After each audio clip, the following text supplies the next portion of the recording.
mustn't forget that during fasting, our body is still losing water through perspiration, through urine, through breathing. So we have to focus during after iftar, at suhoor, between iftar and suhoor, to drink a lot of water to avoid the problem of dehydration. Also, what is related to water, low water intake, is the constipation. Constipation, another major problem faced in Ramadan by too many people, and the constipation again is due to the low intake of water, low intake of dietary fibers.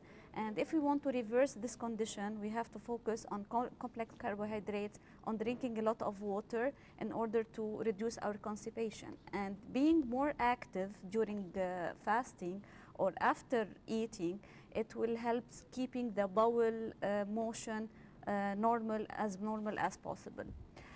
Another problem also is the headache, and too many people are suffering from headache. Yeah, headache is really a big problem. Yeah. Yes, especially if you are addicted to caffeine or to nicotine. If you are a smoker or a coffee addict. So we have to plan ahead of time.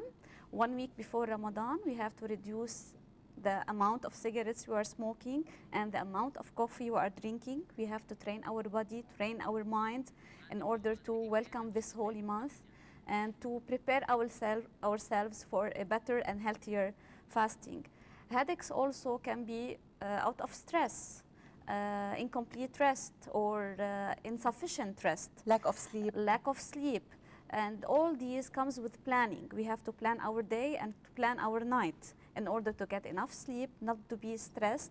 And again, headache, again related to low amount of water. If we are drinking low amount of water, less water, we are more prone to suffer from headaches. So it's very important, again, to reverse this health problem is to reverse the causes. Drink a lot of water, sleep well, get enough rest, and get rid of the caffeine and the nicotine in our body. And not to drink coffee, I mean between futur and suhoor, it's better to avoid drinking coffee a lot.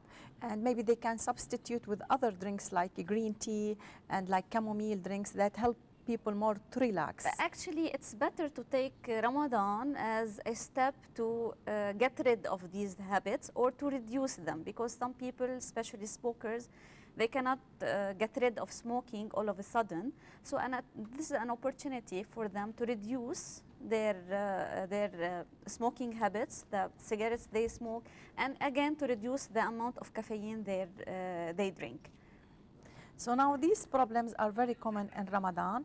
What other problems? Acidity as well can be bloating. Heartburn, acidity is very common in Ramadan. Actually, in Ramadan during fasting, our stomach acidity is low. Our stomach doesn't secrete too much acid because we don't have food in our stomach to digest.